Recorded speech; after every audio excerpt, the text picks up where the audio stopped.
How you doing? How you doing? And how you doing, ladies and gentlemen?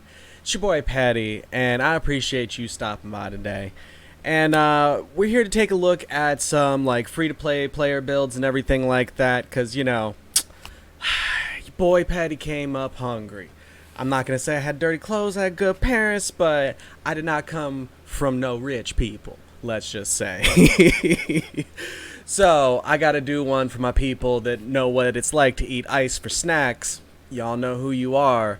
And talk about some free to play builds, essentially for the four main people that you get from the storyline. Because no matter how bad of RNG that you get in this game, you're gonna have those guys. So we want to just kind of take a look at them, talk about some build choices, some stuff you can do with artifacts, some stuff you can do with weapons and everything, what situations you would want to be using them in.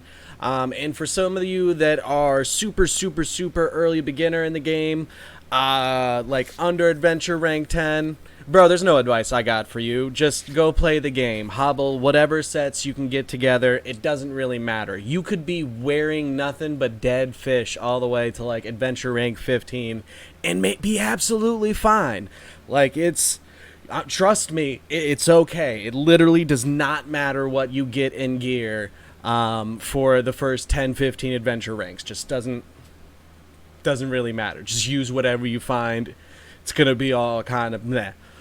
But once you get between like, adventure rank 15 and 20, at that point you're able to start making a little bit more conscious decisions about how you want to be building your characters, how you want to use them and everything.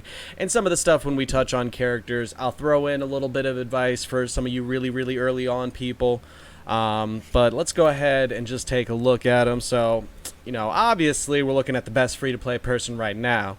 At least for as long as they keep her in the reward for Abyss rank 3.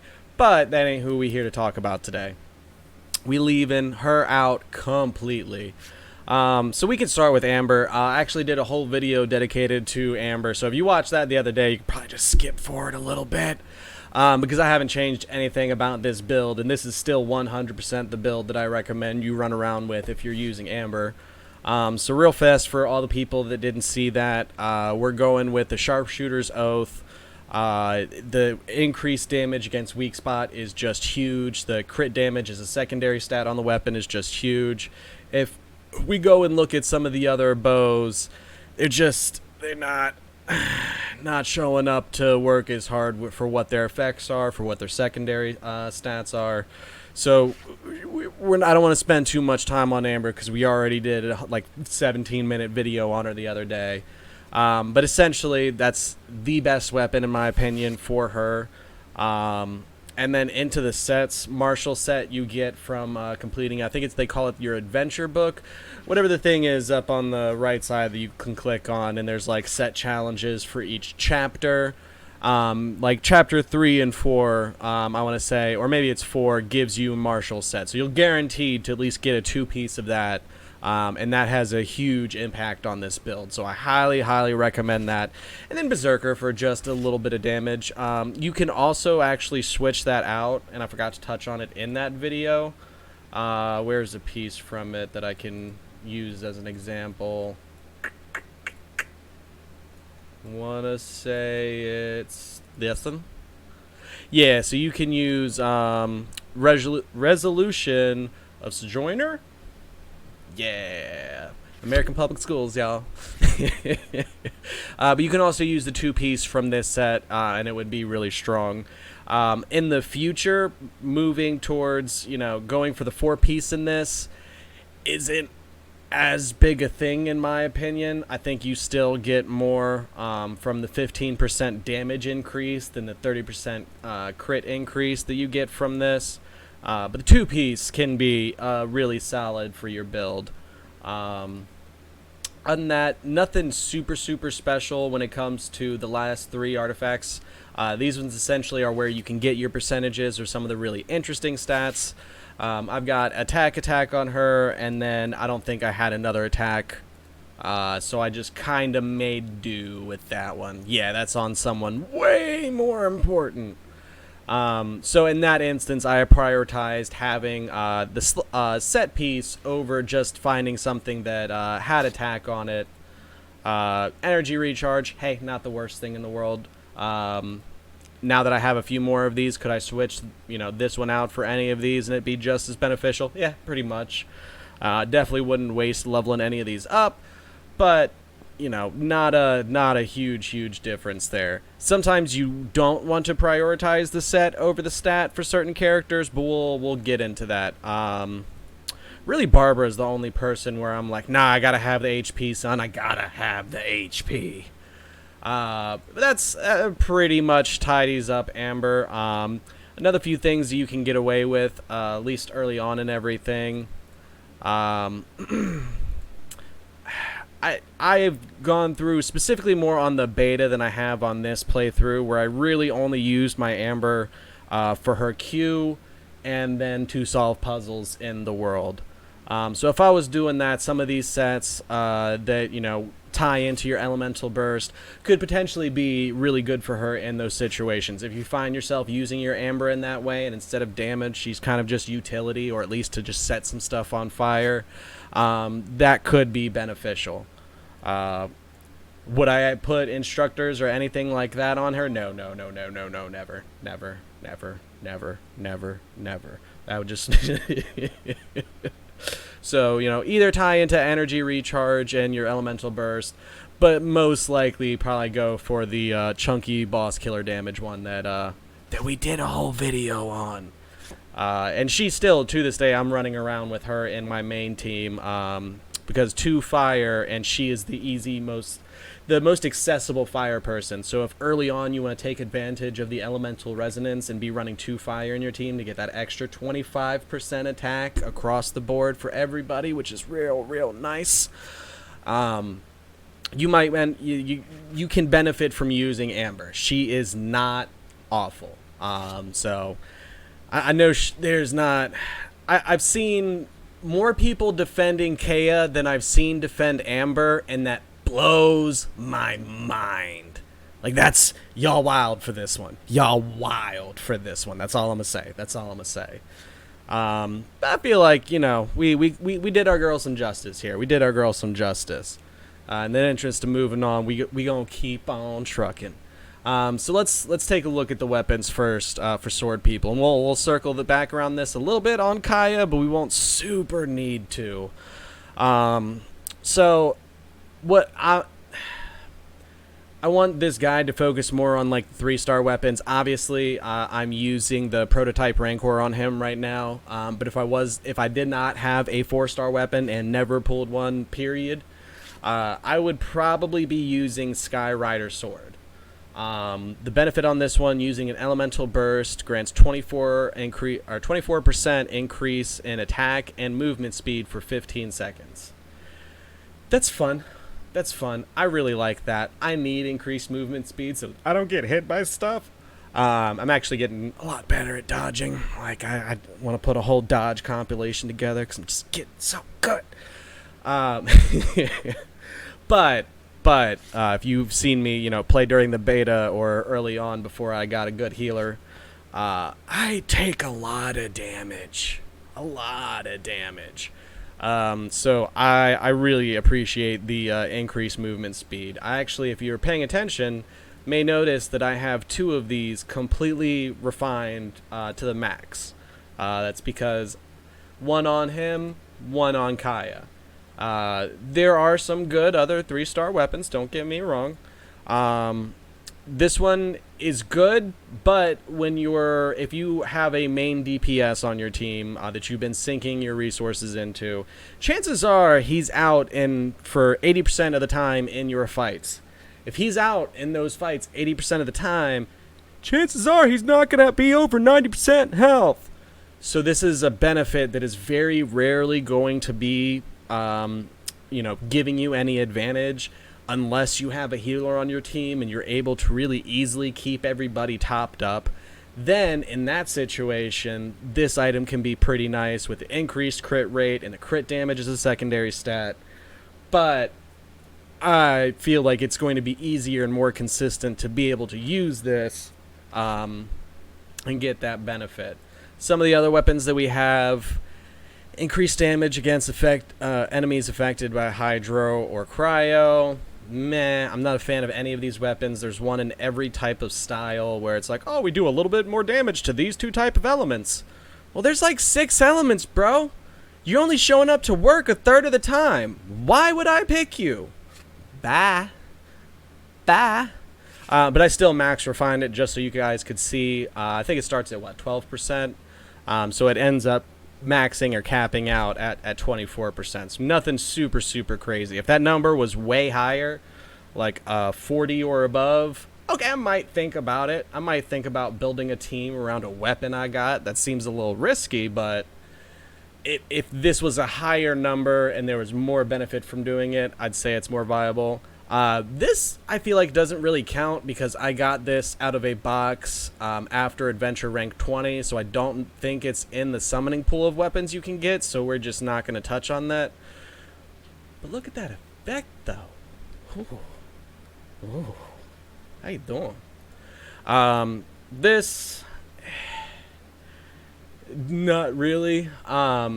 If you wanted to run, one of your characters with this, probably main carry DPS, and then say your secondary support that might be using a sword, having this might not be a bad idea, especially if you have them built defense or HP. You could get some benefit out of that, but for the most part, no. This is the same one that we saw before and one we already looked at. So that's the weapons. Quick recap. This is pretty good. This has potential to be decent with the right team setup. And if this was more of an effect, if they ever buff this is usable. But in its current form, I don't really think that's super good. Especially since for a free-to-play standpoint, you don't really get any good characters that apply Hydro or Cryo. After the initial event ends where they're giving everyone Barbara for getting Adventure Rank 20, there goes everybody's free access to a good Hydro character that actually applies the element. Kaeya, outside of his Elemental Burst, only applies his freeze for a little bit on something with his Elemental skill, and that's it. His normal attacks don't apply it. Barbara's normal attacks apply Hydro. So, yeah, I have a few hang-ups on that one. So, Skyrider Sword, Harbinger of Dawn on a bad day, or the right day, considering, but nothing super, super crazy there. The way I have him set up is, again, kind of similar to, I think the biggest difference that I would say between him and Amber is I have Amber set up with the set that increases charge damage as well as normal attack, so that will feed into the damage she's doing on weak spots and that extra multiplier. For this guy, he doesn't have any like magic sweet spot where he's going to be doing a lot of damage. So we're going for the 18% attack across the board and the 12% crit rate that has no, like, you have to be above 90% health or below 70% health. It's just an extra 12% crit rate all the time to just give him more consistent damage across the board. Nothing super crazy with how you want to do his. I've got mine full attack because typically he's going to be one of your easiest people to use as a carry DPS until you start getting more characters, or at least the person that's more consistently out in the fight when you're trying to do damage, because you're not always trying to do damage on the field. We'll get to that with Kaeya, or at least how I use Kaeya. I know some people like to pretend he can do damage. It's okay, guys. It's okay. He's fine. He's fine. He's a great character. It's okay. I promise.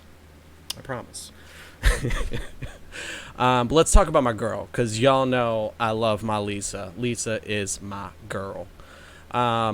Weapons. This has a little bit more flexibility. The reason that I'm using this one is because how I currently use Lisa is to either set up elemental reactions or to capitalize. So she's either the one instigating and trying to start some stuff either with her elemental burst, her Q, or trying to, use E to at least get everyone that I'm starting this fight with electrified before switching to somebody else. So having her weapon increase whoever's switching in or out by a decent big old chunk. Like, y'all thought Petty was crazy for asking for 40% extra damage against Hydro enemies, when this is just like, hey, every 20 seconds, do you want 50% attack? Yeah. Because your attack and everything like that, I'm fairly certain, will factor into your skills damage calculations and everything like that. Elemental Mastery plays a part of it, but I'm fairly positive that your attack does too, based off of the gross damage that I'm starting to see Zhang Ling's skills start to do to people. My little fire raccoon's hitting for like 700 right now, which is insane. And I think that one of the reasons why is I'll instigate a fight with Lisa and everything, drop her ultimate or her E, and then I'll switch to her and throw her stuff out, and now everything's getting bullied all of a sudden pretty hard. So that's the reason that I went with that weapon. Some other stuff that you could look at, because there's some really good magic weapons in this game. Upon causing Vaporize, Electrocharge, Frozen, or Hydro-Infused Swirl reaction, increases attack by 40% for 12 seconds. Depending on your team composition, this can be a really, really easy thing to cause consistently and boost all of your damage up really, really, really high. If Lisa was someone that I was using more actively in fights, instead of either at the beginning or end of encounters, then I would heavily consider using this weapon, because that would be a huge boost to my sustained damage by just making sure that I'm hitting certain combinations. So that's pretty solid. Each elemental aura particle collects and restores 2% health, and that's fully ranked up again. All the weapons that we're looking at right now, I fully ranked up so we could see them. Not super amazing. I do not recommend anybody really pours any time into that. And then again, this is the same thing that we said about the sword and everything. If this was a higher percentage, I think this would be a potentially more viable option. And it's kind of nuts, because you see,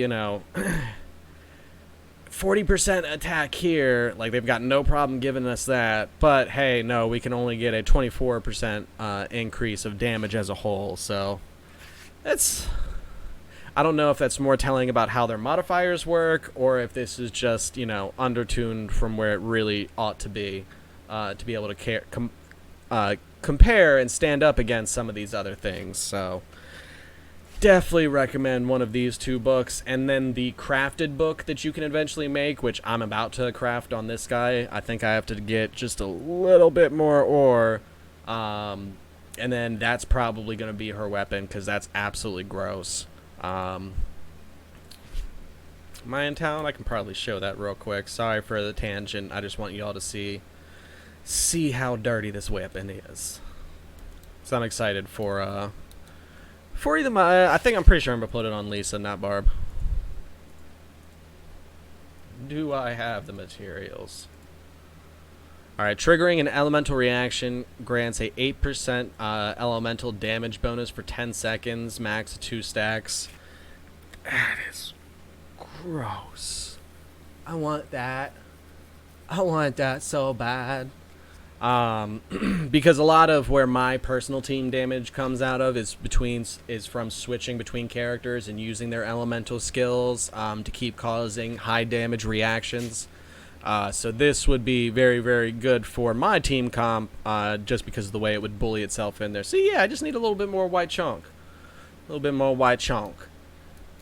But all in all, I love my Lisa. If you're a completely free-to-play player or just the most unlucky person on the planet, Lisa will do you right.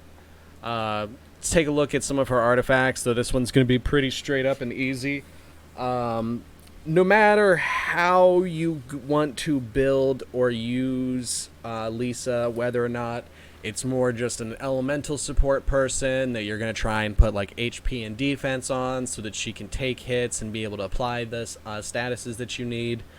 Or whether or not you're going to go for more super bursty damage and wanting her to just kill.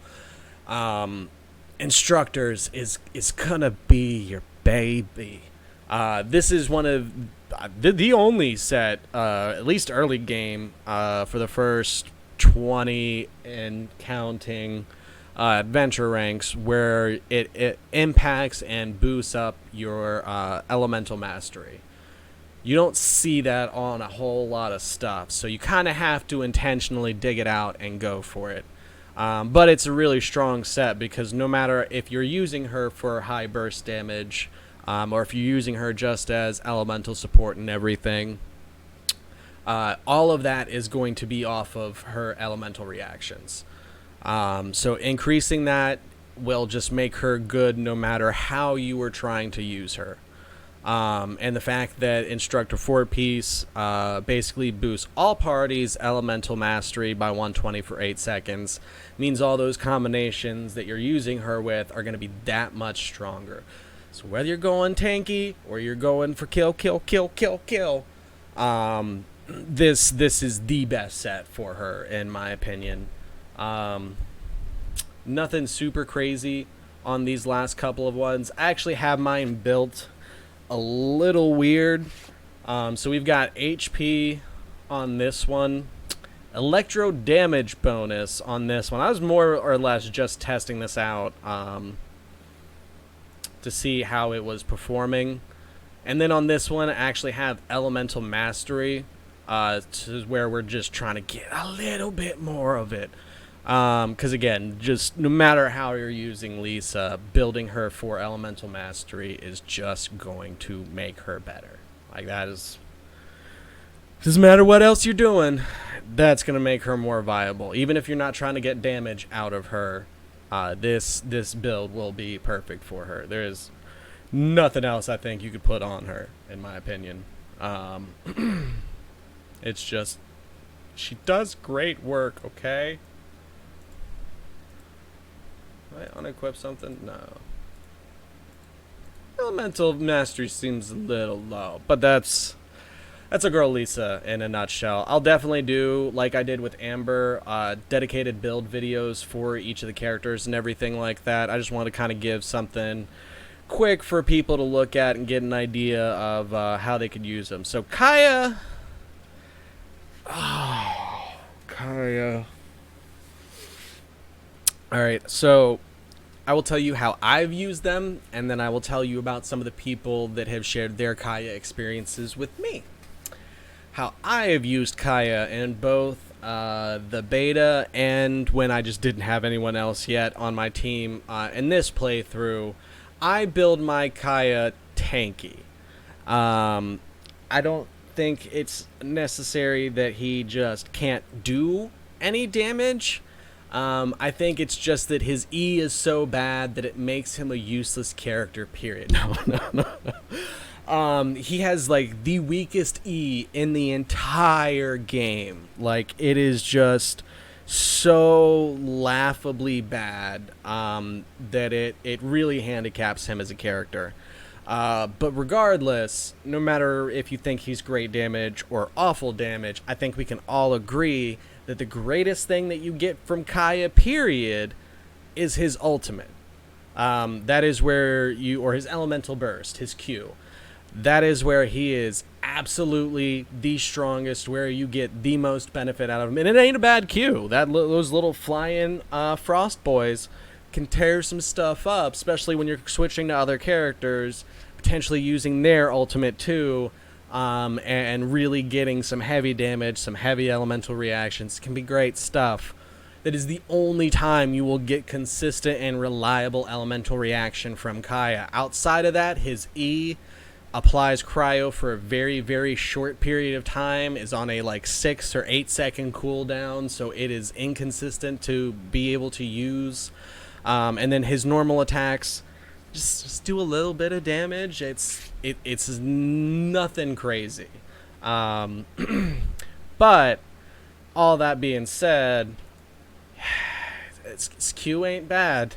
So the decision to have Skyrider sword on him, like we mentioned earlier, is a lot more intentional, because I would basically use Kaeya for his Q, period. Uh, well, no, comma.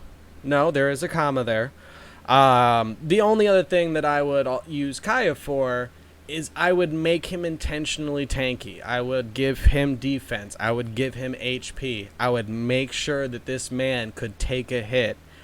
And anytime I was in a fight where I thought I was about to catch them hands, I would switch to Kaeya and let him eat that damage. If I think I'm about to get hit by a mechanic fighting one of the world bosses that I'm not going to dodge, switch to Kaeya real quick. Let him eat that hit because he has defense, he has HP. Or I can potentially use his Q and try and get the hell out of dodge with the movement speed. And then I can typically lead back in using his Q to start attacking. And then switch to other characters and start doing that thing. But not a lot outside of that. So I actually really like the Exile set on him. I think it's one of the strongest things that you can do. Even if you're building him for more attack, I think you're going to get the most benefit out of this set because, again, his Q is just so much stronger than anything else he's doing. That boosting and making that Q more accessible is going to be huge. So here on the weapon, we've got 11% energy recharge. And I don't even think, this is only level 4. If this got leveled up, this would, go up to 20s, 30s, somewhere in that range. And then we've got on the 2-piece, energy recharge by 20%. So really, really guaranteeing that Q is going to be up as consistently as it possibly can be. You could potentially use a similar build for like Barb, so that she has her Q all the time, which is a big giant heal, which ain't bad, But for what Kaeya's strengths are, regardless of how you're using him, Q gonna be your best friend. And then the 4-piece, using an elemental burst, regenerates 2 energy for the other party members every 2 seconds for 6 seconds. Essentially just means that you're trying to get your other team members' ults. So if you're using his Q and plan to use a bunch of other people's Qs and like combine ultimates or elemental bursts, you want to use him last. You want to cycle through everybody else's first, preferably, and then pop his last so that they start getting a benefit and start recharging theirs faster. You don't want to use his first while they all have full energy, because then you're essentially wasting the free energy that you would be getting from this set. So that's, I think, one of the bigger things about mechanically what you want to watch out for when you're using this, is just to make sure that you're using his ultimate last. When we actually get to the artifacts themselves, I've got mine going defense, and then HP. You could build him attack if you super wanted to. But where I got the most benefit out of him was just kind of using him as a tank when I didn't have anybody else. Because again, I think the main character does a much better job as being your carry DPS than Kaeya. And down the road, investments in the main character will still be useful because he's very good at bringing Animo into, the Abyss, because there's not a whole lot of Animo characters, and having them on your teams can definitely help. So he has a place down the road towards endgame. Kaeya kinda don't. So get as much out of him while he's one of your only resources, but I wouldn't sink a bunch of your stuff into him, because resources are kind of scarce to a certain degree. You don't want to build up every single character that you have. If you wanted to level them up to level 20, ascend them, that's fine. That doesn't that's not going to break your bank. You're not going to waste resources. What I wouldn't do is I wouldn't go through and level up all of his artifacts to +4, +8. I don't think you're going to get any good benefit out of that, at least long term. So And then hopefully you just get far enough in the game and get enough summons that you're not super worried about the free-to-play characters. And at that point, you can start putting your resources that you saved from not spending them on the Kaeya into some better people. That's just Patty's 2 cents. But I appreciate you guys. We're going to go ahead and wrap it up here. I tried to make this one quick, and we still ended up at 30 minutes. Damn. I'm sorry, y'all. But thank you so much for stopping by today. You're going to have to catch your boy in the next one because we're out of here. Deuces.